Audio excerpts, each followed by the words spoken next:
കൂലി ലാഭിക്കാൻ കുന്നും പാടവും കയറി 5-8 മൈൽ നടക്കുന്ന സിസ്റ്റർ അങ്ങാടിയിൽ വന്നൊരു സവാരി വിളിച്ചതിന്റെ ഒരു സംഭവം അങ്ങോട്ട് മനസ്സിലാകുന്നില്ല. എന്താ പ്രൊമോഷൻ വല്ലതും ആയോ സിസ്റ്ററെ? ആയി ബ്രദറെ, സിസ്റ്റർക്ക് പ്രൊമോഷൻ കിട്ടി, ഡോക്ടറെ. വേറെ വിശേഷമൊന്നുമില്ലെങ്കിൽ കുട്ടം പോ. ഓഹോ, എന്താ കുട്ടിയെ ഈ നേരത്തെ? എന്താ വല്യമ്മാമേ, ഇത് വീട്ടിൽ കേറി വരാൻ പറ്റിയ നേരമല്ലേ? ഓ ബാമയാണല്ലേ. എന്താ കഴിഞ്ഞോ നിന്റെ? ഇല്ല, ഇനി തുടങ്ങാൻ പോവല്ലേ. ഇപ്പൊ ഫുൾ ടൈം ഇവിടെ തന്നെയല്ലേ? ഭാര്യ വീട്ടുകാരി പടി അടച്ചോ? അജപ്രസംഗം നാക്കിൽ വരൂ. വാടോ. വന്നോടാ അമ്മയുടെ കണ്ണൻ. എന്നതാ അമ്മച്ചി, സുഖാണോ? എന്ത് ഭാഷയാടി ഇത്? അച്ചായത്തി പിള്ളേരുടെ ഗ്യാങ്ങില് കൊല്ലം കുറച്ചായില്ലേ? ഇതാരിത്? മാതാ യശോധരാനന്ദ്. എന്താ സ്ഥിതി, കുറവുണ്ടോ? നല്ല കുറവല്ലേ? ഈ ഒരു പെട്ടേ ഉള്ളൂ. അതിൽ കൈവെക്കണ്ട. കഴിഞ്ഞ തവണ എന്റെ പെട്ടി കൊണ്ടുപോയി കിണറ്റിലിട്ടത് മറന്നിട്ടില്ലേ ഞാൻ. ഇനി ചെറിയമ്മ അങ്ങനെ ചെയ്യില്ല കുട്ടാ. നിന്റെ വല്യമ്മാവനും പിന്നെ മറ്റേ കാർക്കോടകൻ അച്ചൂട്ടിയും അവരെ ഒരു ദിവസം ഞാൻ കിണറ്റിലിട്ട് മൂടും. അങ്ങനെ ഉപകാരമുള്ള വല്ലതും ചെയ്യും. ഞാൻ എടുത്തോളാം. യശോദരെ വാ മോളെ. ബാമ വന്നോ? ഇല്ല, ഇത് ഭദ്രയാ. ഓ, എനിക്ക് നന്നായി തിരിയും രണ്ടാളുടെയും സ്വരം. സിസ്റ്റർ വരാൻ എത്ര മണിയാവും? നടന്നു വരണ റൂട്ടൊക്കെ ഇപ്പൊ മാറ്റിയിരിക്കണു. എപ്പോഴാ നിങ്ങളുടെ ഏട്ടൻ കാശ് വാങ്ങി പറ്റിച്ച ആൾക്കാര് മുന്നിൽ വന്ന് ചാടുകയെന്ന് അറിയില്ലല്ലോ. പാവം, അതൊരുത്തി അനുഭവിക്കുന്നതിന് കയ്യും കണക്കുമില്ല.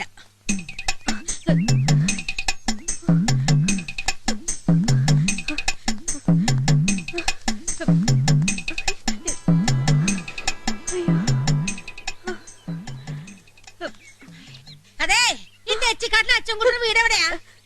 അതെ, നേരെ കിഴക്കോട്ട് പോയാൽ മതി. കൊറേ ദൂരം പോണം. ഇതുവരെ ഓരോരുത്തർ പറഞ്ഞു പടിഞ്ഞാട്ടെന്ന്. ഇപ്പൊ കിഴക്കോട്ടായോ? ഏത് പാതാളത്തിലാണ് ഈ എരപ്പൻ താമസിക്കണതാവോ?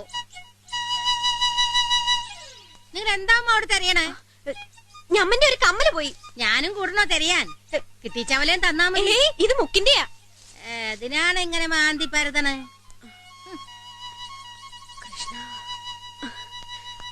അല്ലമ്മ, ഈ അച്ഛൻകുട്ടി അച്യുതൻകുട്ടി മയ്യത്തായി പോയി. ഡി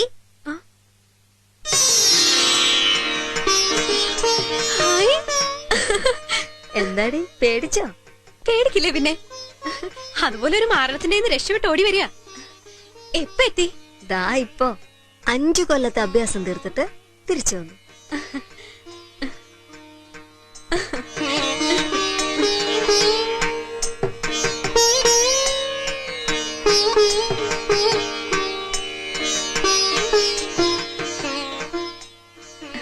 എന്തോ ഒരു വലിയ സമാധാനം നിന്നെ കണ്ടപ്പോ. ചെല്ല്, പോയി മേല് കഴുകോ വല്ലതും കഴിക്കുക. എന്താന്ന് വെച്ചാ ചെയ്. ഇരുന്ന് പറയാൻ കഥകള് കൊറേ ഉണ്ട്.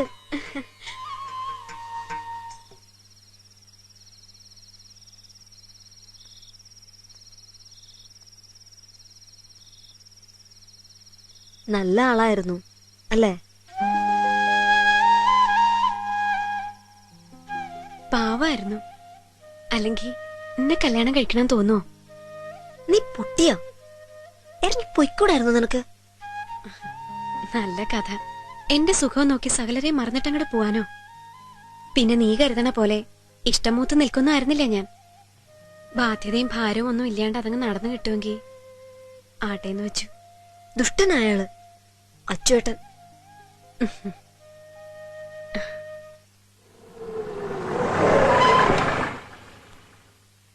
ഇറങ്ങി വന്നേ. കൃഷ്ണകുമാർ സാറേ. എന്താ അച്ചുകുട്ടി സാറേ? എന്റെ വീടും പറമ്പും സാറിന്റെ പേർക്ക് എഴുതിപ്പിക്കാനുള്ള പ്ലാൻ ഇട്ടിരിക്കവര്. ഈശ്വര, ആ പ്ലാന്റെ പുറകിൽ ഞാൻ തന്നെയാണ് സാറേ. ഒരിടത്തിന്റെ ഡോക്യുമെന്റ് ഡിസ്ട്രിക്ട് കോപ്പറേറ്റീവ് ബാങ്കിൽ 2 ലക്ഷം രൂപയ്ക്ക് പണയത്തിലല്ലേ? ആ തുകയും പലിശയും കൊടുത്ത് ഡോക്യുമെന്റ് റിലീസ് ചെയ്യണം. പണം ഞാൻ തരാം. അതെന്നിട്ട് ഞാൻ പറയുന്ന ആളുടെ പേർക്ക് എഴുതി കൊടുക്കണം. അതൊരു ചതിയല്ലേ? ആഹാ, അതൊരു ചതിയായിട്ട് തോന്നുന്നുണ്ടോ? അപ്പൊ ചതിയല്ലേ ഈ ഇത്? നിന്നെ ഒരുത്തനെ വിശ്വസിച്ച 10 ലക്ഷം റുപ്യ നീ പറഞ്ഞ പന്നിക്ക് ഞാൻ കൊണ്ടേ കൊടുത്ത്. അതും വെണ്ടർ ശിവൻപിള്ളയുടെ മകൻ കൃഷ്ണകുമാറിന്റെ പണം. ഈ കൃഷ്ണകുമാർ ആണെങ്കിലോ ക്യാഷിന്റെ കാര്യത്തിൽ മഹാ തെണ്ടിയും. ഇവന്റെ ഫാമിലി അവിടെ താമസിക്കുന്നുണ്ട് ആ പൊരയില്. അതിപ്പോ എന്താ ചെയ്യാ? ഇറക്കി വിടണം. വേറെന്ത് ചെയ്യാനാ? അപ്പൊ അവരെവിടെ പോവും? താൻ കുറച്ചു കാലം അവരെ കൊണ്ട് തേക്കടി ആര്യനിവാസിലോ കുമരകൻ ടാജിലോ അല്ലെങ്കിൽ തൃശ്ശൂർ രാമനിലത്തിലൊക്കെ പോയി സ്റ്റേ ചെയ്യേ. താങ്ങല്ല, വലിയ ചെലവാ. ലീലക്കെമ്മിൻസ്കേലോ അവര് വെറുതെ കിടത്തു. ഒറ്റ താങ്ങൻ അടിവെറ്റ താഴെയുള്ള മർമ്മത്ത് വെച്ച് തന്നാണ്ടല്ലോ. ആ ആർബി നായരുടെ കൂടെ കൂടി ഈ പാവപ്പെട്ടവരെ ചതിക്കാൻ കൂട്ടി നിൽക്കുമ്പോ ഓർക്കണായിരുന്നല്ലോ എച്ചിക്കാട്ടച്ചുതാ.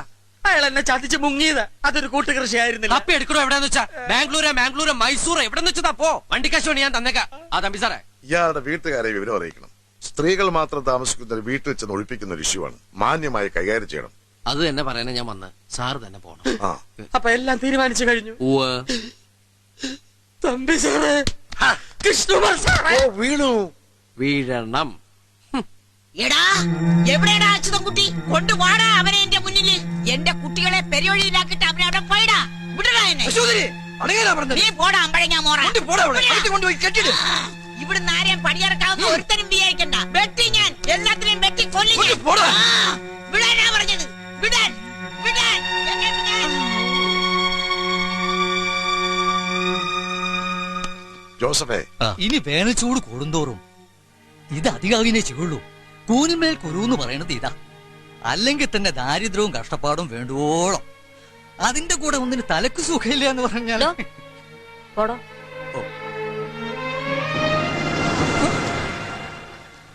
ഏട്ടൻ കാണിച്ച കുഴപ്പം എന്തായാലും ശിക്ഷ അനുഭവിക്കാൻ ഞങ്ങൾ ബാധ്യസ്ഥരാണ്. പക്ഷേ ഈ വീടും വിട്ട് ഇറങ്ങിപ്പോവാതിരിക്കാൻ ഞങ്ങൾ ശ്രമിക്കും. അതത്ര എളുപ്പമാവില്ല നിങ്ങൾക്ക് ഇറക്കി വിടുക എന്നൊക്കെ പറയുന്നത്. കുട്ടി, ഞാൻ കൃഷ്ണകുമാറിന്റെ ശമ്പളക്കാരനാ. പ്രോപ്പർട്ടി അയാളുടെ പേരിൽ എഴുതി വാങ്ങിയ വിവരം വീട്ടിൽ അറിയിക്കണമെന്ന് പറഞ്ഞു. അച്യുതൻകുട്ടിയുടെ വീടിന്റെ യഥാർത്ഥ പിക്ചർ ഇവിടെ വന്നപ്പോഴാണ് മനസ്സിലായത്. പക്ഷെ 10 ലക്ഷം രൂപ എന്ന് പറയുന്നത് അങ്ങനെ ഒഴിവാക്കി കൊടുക്കാൻ പറ്റുന്ന എമൗണ്ട് അല്ലല്ലോ. അറിയാം സർ. ആ തുക തിരിച്ച് നിങ്ങൾ പറയണേ കൃഷ്ണകുമാറിന് കൊടുക്കാൻ ഇവിടെ ആര് വിചാരിച്ചാലും കഴിയേയില്ല. അങ്ങനെ പറഞ്ഞാൽ മറ്റൊന്നും പറയാനില്ലാത്തോണ്ടാണ്. നിങ്ങൾക്ക് മനസ്സിലാവില്ലേ നിസ്സഹായാവസ്ഥ? മനസ്സിലാക്കേണ്ട കാര്യമില്ല. ഒരു കാര്യം ചെയ്യാൻ പറ്റുമെന്ന് നോക്കൂ. നിങ്ങളെ സഹായിക്കാൻ കഴിയുന്ന ഒരാളേ ഉള്ളൂ, ഈ പറഞ്ഞ കൃഷ്ണകുമാറിന്റെ ചേച്ചി. ഈ ഭൂമിയിൽ അയാളെ നിയന്ത്രിക്കാനും ശാസിക്കാനും അധികാരമുള്ള ഒരേ ഒരാൾ. ഒന്ന് കണ്ടു നോക്കിക്കൂടെ? ശ്രീദേവി 19ാമത്തെ വയസ്സിൽ ഒരു കാർ ആക്സിഡന്റ്, കാലുകളുടെ ചലനശേഷി നഷ്ടപ്പെട്ട് വീൽ ചെയറിൽ ഉരുളുന്ന ജന്മം. ഒരു വിവാഹത്തെക്കുറിച്ച് ചിന്തിക്കുക പോലും ചെയ്യാതെ അയാൾ ജീവിക്കുന്നത് ഈ ചേച്ചിക്ക് വേണ്ടിയാണ്. അവരാകട്ടെ നിത്യവും പ്രാർത്ഥിക്കുന്നത് കൃഷ്ണകുമാറിന്റെ മനസ്സുമാറി അയാൾ ഒരു വിവാഹം കഴിച്ച് സുഖമായി കഴിയുന്നത് കാണാനാ.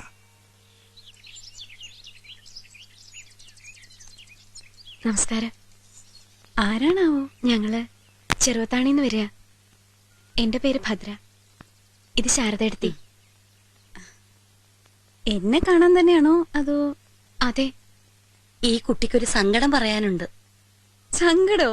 അയ്യോ, ഈ വണ്ടിച്ചക്രത്തിൽ ഉരുളുന്ന എന്നോടാണോ? അതൊക്കെ ഭഗവാനോട് പറയാ.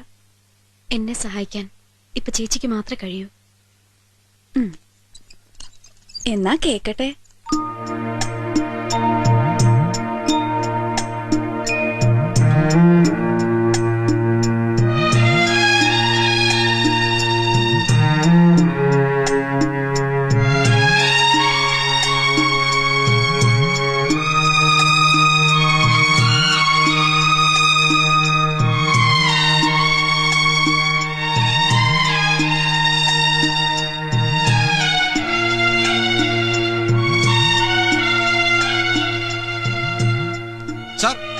ബോംബെ മേത്ത. ഇനി ബോംബെന്ന് മേത്ത എന്നെ വിളിച്ച തന്നെ ഞാൻ തല്ലിക്കൊരു വൃത്തിയിട്ടവനെ.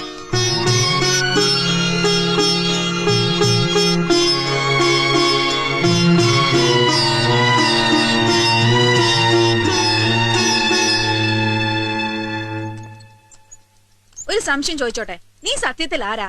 വെണ്ടർ ശിവൻപിള്ളയുടെ മോനോ അതോ അച്ഛനോ? എന്നാ ഞാനൊരു സംശയം ചോദിക്കട്ടെ, ആ പെൺകുട്ടി ആരാ?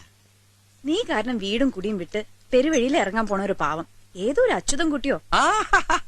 എച്ചിക്കാട്ടച്ചതൻകുട്ടി അയാളുടെ വീട്ടിലാണല്ലേ.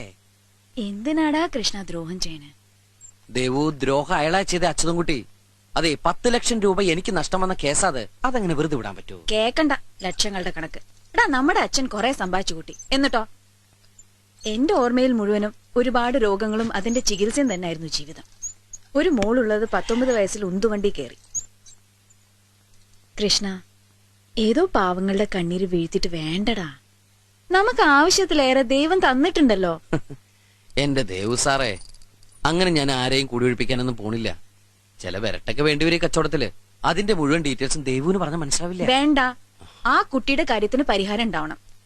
അതെന്റെ കാലിൽ തൊട്ടപ്പോ ദൈവമേ, ആ ശാപൊന്ന് കൃഷ്ണ നിന്റെ തലയിൽ വീഴരുത്. ഹാ ഇല്ലെന്നേ, ആ കുട്ടി ദേവുവിന്റെ കാലിൽ തൊട്ടപ്പോ എന്റെ നെഞ്ചിലൊരു ചെറിയ സങ്കടം തോന്നിയില്ലേ?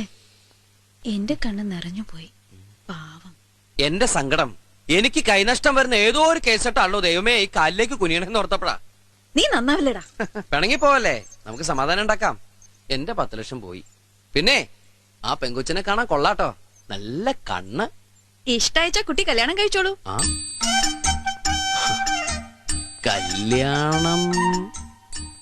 കല്യാണം കഴിക്കാം. വെറുതെ ഒരു ചെറ്റളിയനെ ഫ്രീ ആയിട്ട് കിട്ടുമ്പോ എന്തിനാ അത് കളയണത്? കഴിക്കാം.